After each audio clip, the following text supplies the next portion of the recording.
ওয়াকার সাহেব সচল হয়েছে, ওনার পাঙ্খা গজাইছে ইন্ডিয়ার সচিব নিয়ম বহির্ভূতভাবে ক্যান্টনমেন্টে যাইয়া যখন দেখা করছে তারপর থেকে গত বুধবার সে খালেদা জিয়ার সাথে গেছে দেখা করতে।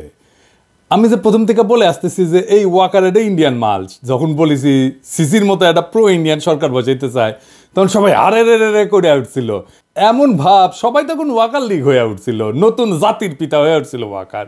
এখন বুঝেছেন তো ওর টিকি কই বান্ধা আছে, যারা তখন শিক্ষর মারিছিলেন আপনারা জবাব দিবেন ইন্ডিয়ান ফরেন সেক্রেটারির সাথে কিসের ইটিস পিটিস, তার জবাব আছে নাই। ইন্ডিয়ান ফরেন সেক্রেটারি যে পানি পড়া দিছে তার ভিত্তিতে এখন বাংলাদেশের রাজনীতির ইস্যুগুলো শেপ নিবে, আমি কয়ে রাখলাম লিখে রাখেন। এরই একটা অ্যাসাইনমেন্ট হইতে পারে খালেদা জিয়ার সাথে দেখা করা, ওনারে কিছু বোঝানোর চেষ্টা করা। কি কি পানি পড়া দিছে ইন্ডিয়ান ফরেন সেক্রেটারি ওয়াকাররে, আসেন সেটা একটু বুঝে দেখি। কি দিছে এটা বলা মুশকিল, এটা ওয়াকার আর পররাষ্ট্র সচিব বিক্রম মিশ্র জানে, তবে আমরা অনুমান করতে পারি। এক নাম্বার, নতুন কোনো রাজনৈতিক শক্তি যেন উত্থিত না হয়, কারণ সেই নতুন রাজনৈতিক শক্তি হবে ইন্ডিয়া বিরোধী। 2 নাম্বার, আওয়ামী লীগকে যেন রাজনীতি করতে দেওয়া হয়। 3 নাম্বার, জামাতকে যেন কোনো স্পেস না দেওয়া হয়। 4 নাম্বার, এইসব কিছুর জন্য যেন 72-এর সংবিধান সমুন্নত থাকে। 5 নাম্বার, নির্বাচন যেন দ্রুত হয়। নির্বাচন দ্রুত না হইলে বিএনপির খবর আছে ধানের শিশার কেউ চিনবে না, চিনবে নাকি টেম্পু স্ট্যান্ড। যাই হোক, এমনিতে বিএনপি আমার উপরে বিলা, আরো বিলা হোক সেটা চাই না। তাইলে যা যা ঘটতেছে রাজনৈতিক মহলে সেই সব এই লাইন বরাবর না। এবার বুঝেছেন তো কাটটিকি কই বান্দা, ইন্ডিয়া মারিচ্ছে উটি থেকে আর লাশ পড়িচ্ছে ইটি। ওয়াকার সাহেব ক্যাঙ্কা জাতির ত্রাণ করতে, এবার বুঝেছেন তো, বুঝছাও। এইবার আসেন সংবিধান নিয়ে আলাপ করি। 72-এর সংবিধানের মধ্যে কি পাইছে বিএনপি, এটা রাখাই লাগবি। বিএনপি 72-এর সংবিধান থাকুক এটা তো চায়, তাই না? তো মির্জা আব্বাস কইছে যে ওনার নাকি কষ্ট লাগে এই সংবিধানকে যখন বাদ দেওয়া লাগে। শহীদের রক্তের দিয়ে লেখা যে সংবিধান, সেই সংবিধানকে যখন কবর দেওয়ার কথা বলা হয় তখন কিন্তু আমাদের কষ্ট লাগে। তো মানেটা কি আব্বাস ভাই? উনি আবার কইছে কি, আমি পড়ে দেখলাম অনেক মন দিয়া, ভুল কইছে নাকি, কইছে যে আমি 72 সালের সংবিধানের সমর্থক নই, আমি 71 সালের সংবিধানের মুক্তিযুদ্ধের রক্তের সমর্থক। মানে কি, বাংলাটাও তো ঠিক মতো ব্যাপারের নাই। মানেটা কি আব্বাস ভাই? 71 সালের সংবিধান কোনটা? আওলায় গেলে হবে, এখন ক্ষমতা নাই যেতে যেতে।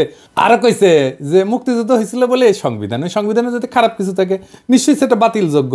ওই সংবিধানে যদি খারাপ কিছু থাকে নিশ্চয়ই সেটা বাতিলযোগ্য। তো আব্বাস ভাই, কি খারাপ জিনিস আছে সংবিধানে? আপনি তো কইছেন যদি থাকে, তাহলে কি খারাপ জিনিস আছে সেটা বলেন, কি বাতিল করবেন সেটা বলেন। আমরা তো মনে করি 1 মণ সংবিধান, দুধের মধ্যে 1 ফোঁটা সোনা পড়েছে, পুরাটাই নষ্ট। তা আপনি বাদ দিবেন কি? পুরাটাই তো নষ্ট। একটা রাজনৈতিক দল হিসেবে আপনাদের তো বলতে হবে সংবিধানে খারাপ কি আছে। বলছেন কখনো? বলেন নাই।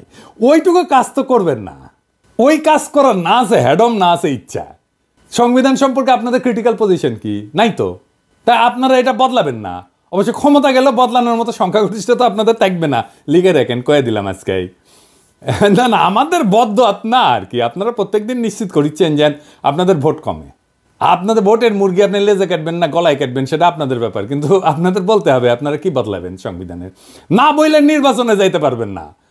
নির্বাচনে যাইয়া দেখেন কোন কিসিমের সমালোচনা শুনেন আমাদের কাছ থেকে টের পাইবেন, তখন ভাইবেন না আপনাদের ভোট দেওয়ার জন্য বসে আছে সবাই। না, ওই দিন বাগে খাইছে।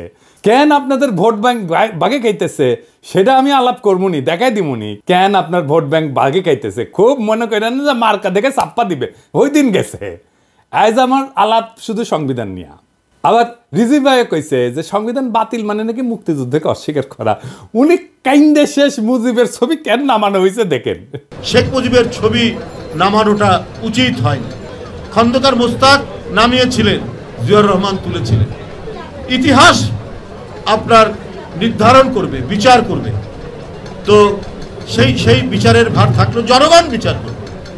কিন্তু আমাদের জাতীয় জীবনের, জাতীয় ইতিহাসের আন্দোলনে যার যতটুকু অবদান সেটা স্বীকার করা হোক।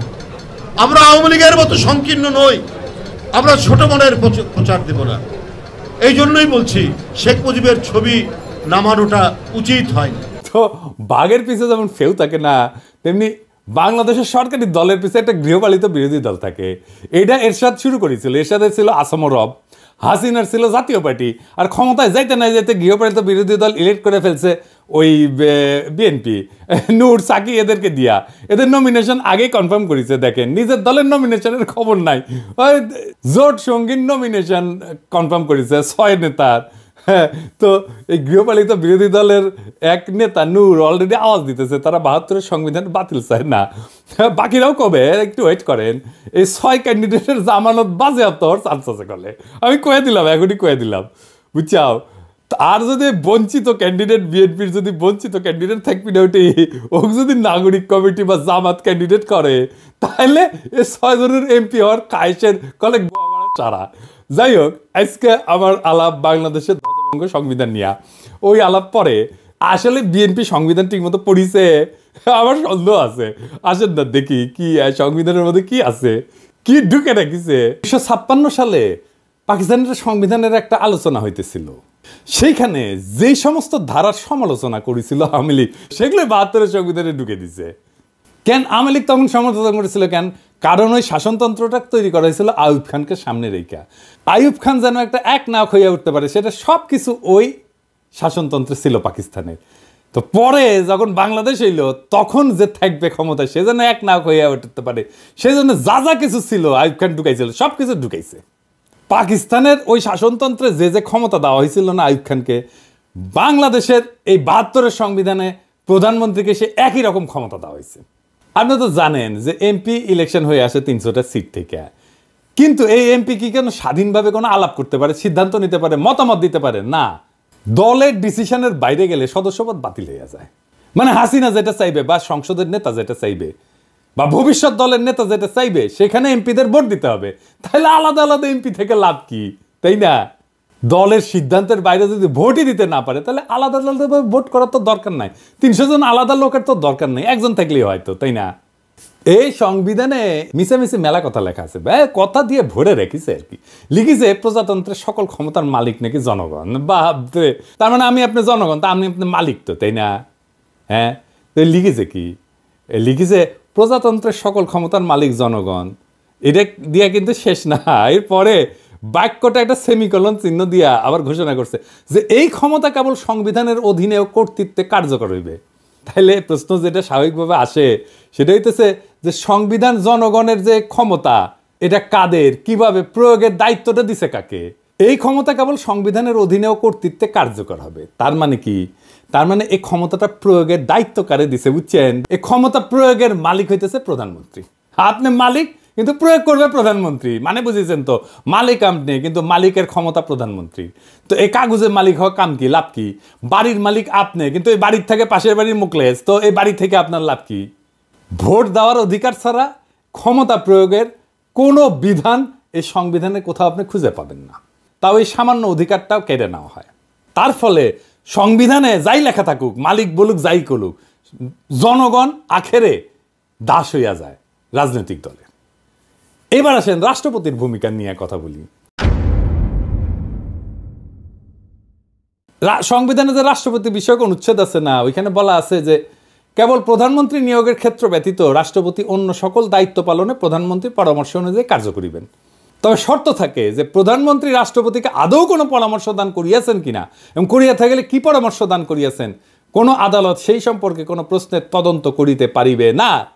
অর্থাৎ সংবিধান রাষ্ট্রপতিকে যে সব ক্ষমতা দিছে বলে মনে করা হইতেছে, তার কোনোটাই আসলে তার নাই, বুয়া। সবই প্রধানমন্ত্রী পরামর্শ অনুযায়ী প্রয়োগ করতে বাধ্য। তা প্রধানমন্ত্রী পরামর্শ ছাড়া যদি প্রয়োগ করতে না পারে তাহলে রাষ্ট্রপতি থেকে লাভ কি কল বলেন তো? বিচারপতি, নির্বাচন কমিশনের নিয়োগ, সকল সাংবিধানিক পদের নিয়োগ দান, দণ্ডপ্রাপ্ত আসামির দণ্ড মওকুফ, কোনো কিছুই প্রধানমন্ত্রী পরামর্শ ব্যতীত করার ক্ষমতা সংবিধান রাষ্ট্রপতিকে দেয়নি। আবার সংবিধান পড়লে মনে হইতে পারে যে রাষ্ট্রপতি প্রতিরক্ষা বাহিনীর সর্বাধিনায়ক, সে বিচারপতি নিয়োগ করে, অ্যাটর্নি জেনারেল নিয়োগ করে, নির্বাচন কমিশন মহাহিসাব নিরীক্ষক নিয়োগ করে। কিন্তু আগের অনুচ্ছেদটা যদি দেখেন না, তাইলে এই সমস্ত ক্ষমতা আসলে দেখা যাচ্ছে যে দৃশ্যত রাষ্ট্রপতির, কিন্তু প্রকৃতপক্ষে এটা প্রধানমন্ত্রীর আন্ডারে। রাষ্ট্রপতি প্রধানমন্ত্রীর আন্ডারে চাকরি করা এক ভালচুন, যার নিজের কোনো ক্ষমতা নাই, চাঁদের মতো আর কি, নিজের কোনো আলো নাই। প্রধানমন্ত্রী সূর্যের আলোতে সে আলোকিত।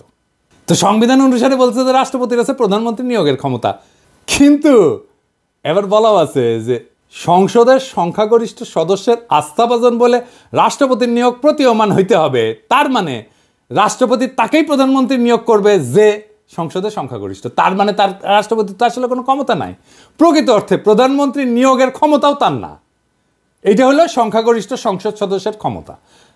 তারপরে প্রধানমন্ত্রী তো প্রজাতন্ত্রের নির্বাহী ক্ষমতার অধিকারী করছেই, মন্ত্রী নিয়োগ করা, বরখাস্তের এখতিয়ার সংবিধানে প্রধানমন্ত্রীকে দিছে। বাংলাদেশের সংবিধানে প্রধানমন্ত্রীকে যে ক্ষমতা দেওয়া হয়েছে, প্রাচীনকালের সম্রাটদেরও এই ক্ষমতা ছিল না।